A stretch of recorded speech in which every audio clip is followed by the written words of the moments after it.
Hello बच्चों, welcome to science desk. हम बात करते हैं आज Coulomb's law in vector form. Coulomb's law in vector form क्या बताता है? ये बेसिकली कूलॉम्बिक फोर्स की डायरेक्शन को रिप्रेजेंट करता है। मैंने यहाँ आपको बता ही रखा है।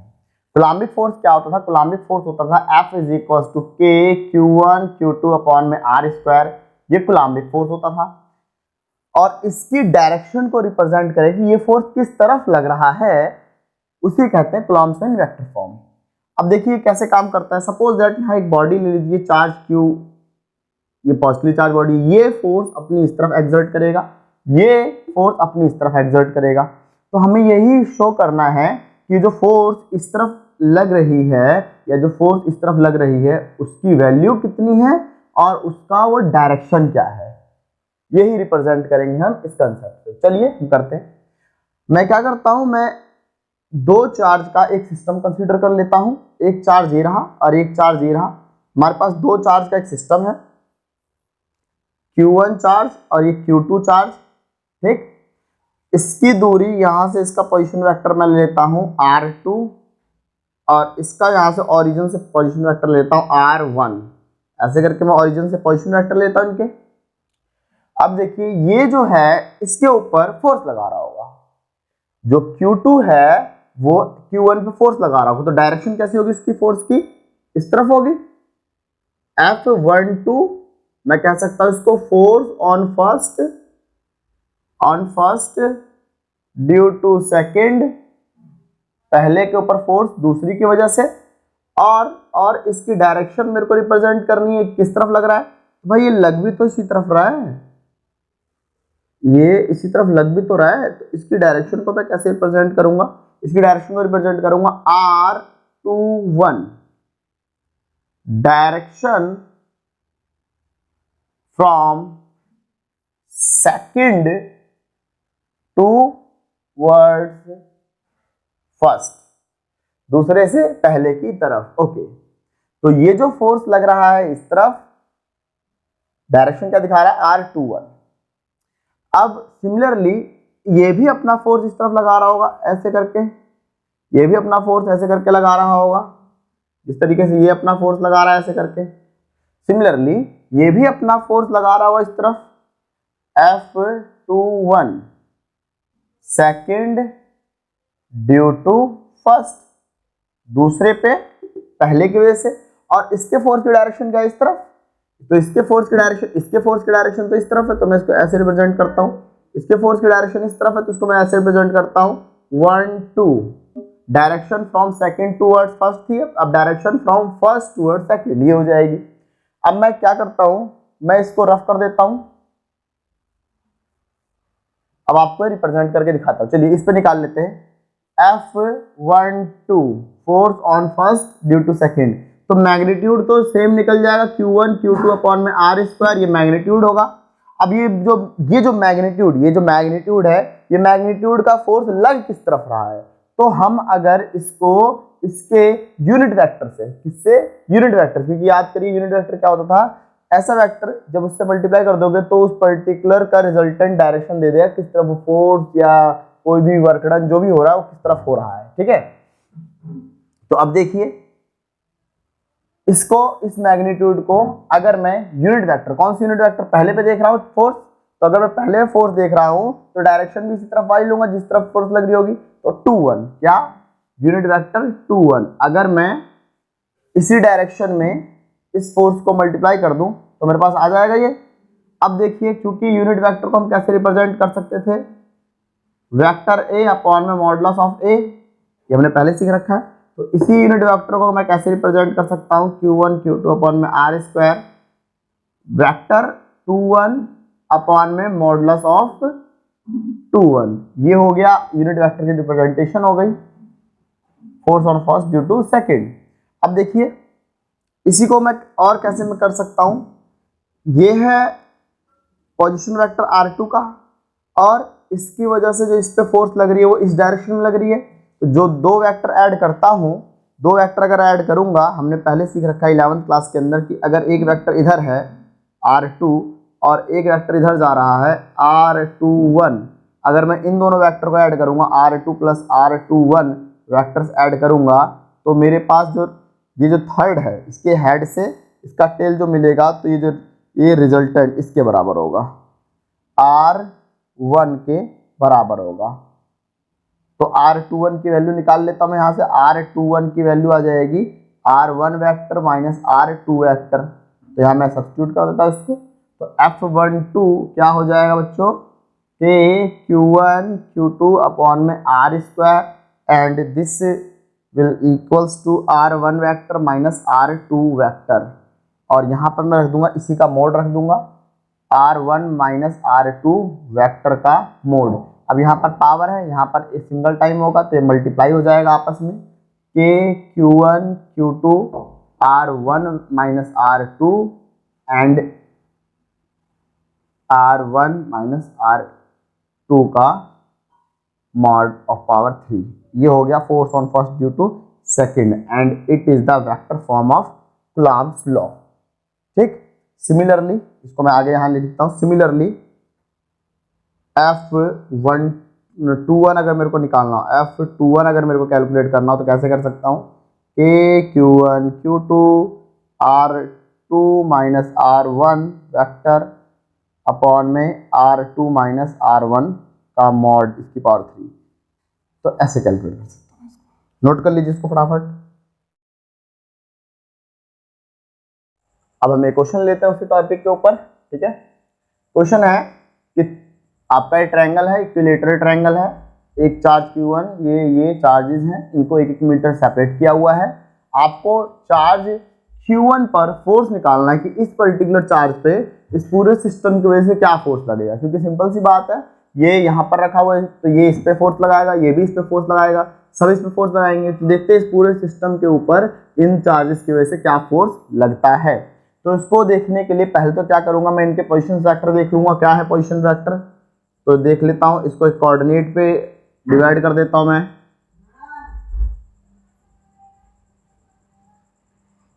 ये हो गया 3 माइक्रोकूलम हो गया, ये आपका हो गया 1 माइक्रोकूलम हो गया, ये आपका -2 माइक्रोकूलम हो गया। अब ये मीटर 1 मीटर की दूरी है तो यहाँ से लेकर यहाँ तक की दूरी x, इसके कोऑर्डिनेट क्या हो जाएंगे, x पे 1 मीटर, y पे 0, z पे 0। इससे कोऑर्डिनेट क्या हो जाएंगे 0 0 0।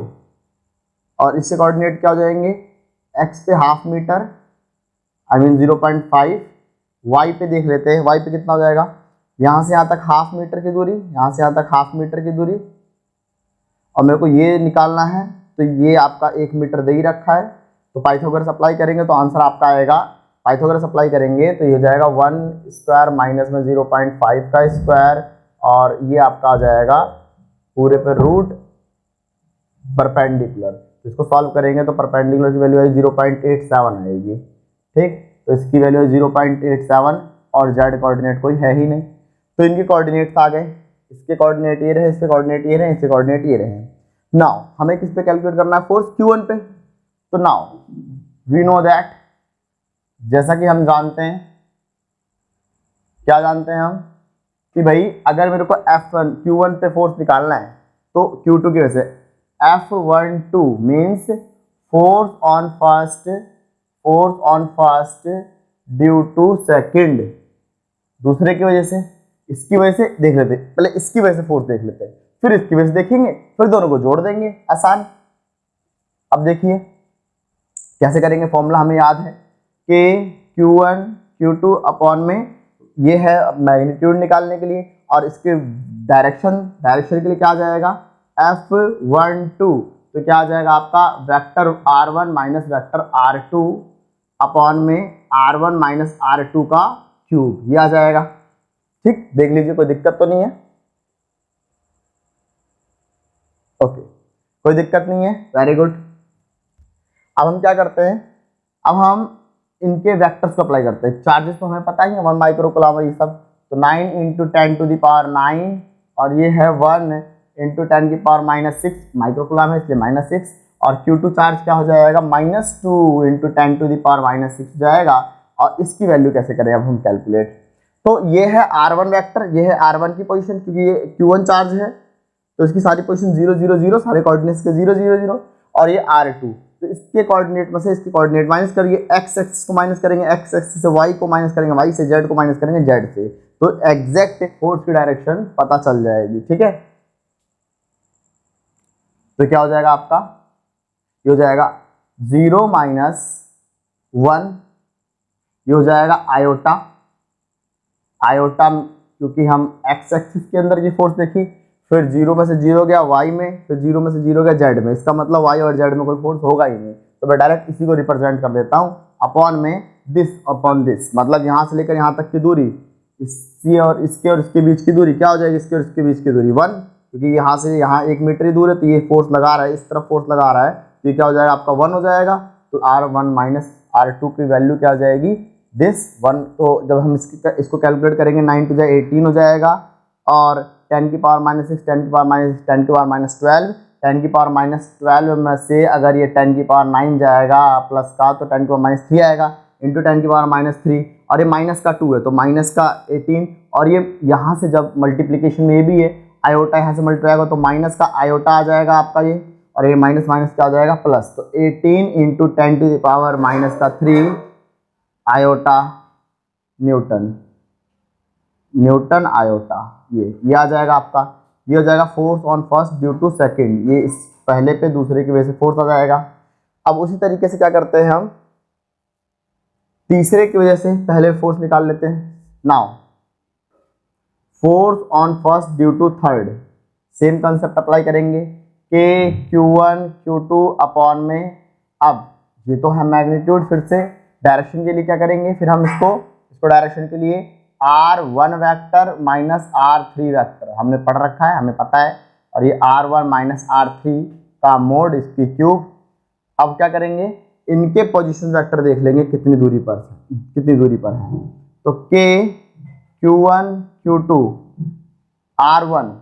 R1 में से R3, इसमें 0 में से माइनस करें 0.5, x में से x, y में से y, z में से z माइनस करेंगे, x में से जब x जाएगा तो 0 में से 0.5, ये हो गया आपका आयोटा, हो गया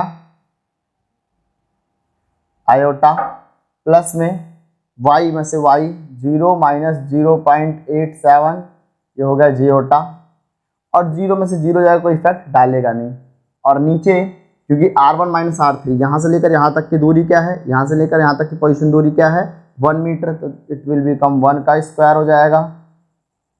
ठीक, अब इसको सॉल्व कर लेते हैं, K 9 इंटू 10 की पावर 9, और Q1 चार्जेस क्या है 1 माइक्रोकुलाम, 1 मतलब 10 की पावर माइनस 6, और ये कितना है अगला 3 माइक्रोकुलाम, 3 इंटू 10 की पावर माइनस 6, और ये डायरेक्शन, ये है डायरेक्शंस, तो मैं इसको यहाँ पर रिप्रेजेंट कर देता हूँ, यहाँ स्पेस कम है, मैं इसको यहाँ रिप्रेजेंट करता हूँ, नीचे रिप्रेजेंट करता हूँ थोड़ा सा, 9 into 10 to the power 9, 1 into 10 की पावर माइनस 6, 3 इंटू 10 की पावर माइनस 6, और ये हो जाएगा आपका माइनस में 0.5 आयोटा, प्लस में माइनस का 0.87 जेओटा, ये हो जाएगा अपॉन में 1 की क्यूब, तो इफेक्ट डालेगी नहीं, एक्सक्लूड कर सकते हैं इसको, 9 3 जा 27, तो 27 हो जाएगा, और 10 की पावर 9 और ये 10 की पावर माइनस 12, तो ये जाएगा 10 की पावर माइनस 3 हो जाएगा, और ये क्या बच जाएगा आपका माइनस का 0.5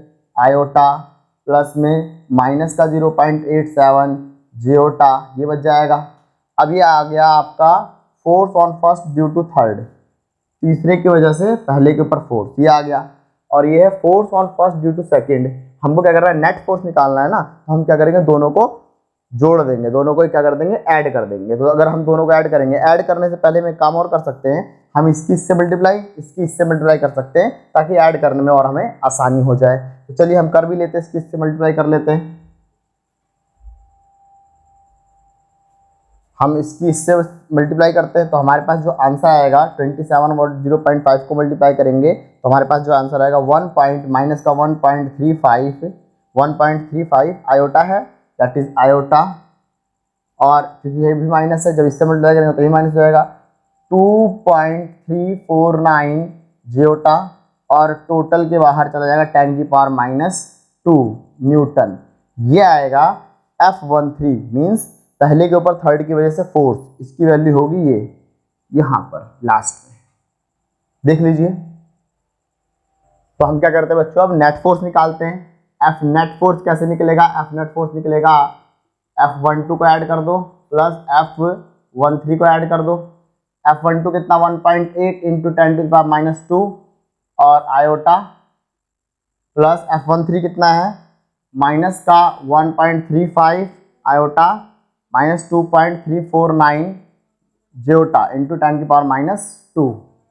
आप देखिए आयोटा से ही आयोटा जाएगा, जियोटा तो जाएगा नहीं। तो इस तरीके से क्या होगा, जब मैं 1.8 में से 1.35 माइनस करूंगा, क्योंकि ये पूरी वैल्यू इसी को काट सकती है, इसको नहीं काट सकती है, तो 1.80 में से माइनस कर दे 1.35, ये हो गया 5 और ये हो गया आपका 74, मतलब 0.45 आयोटा 10⁻² जो है सब में कॉमन तो बाहर चला जाएगा।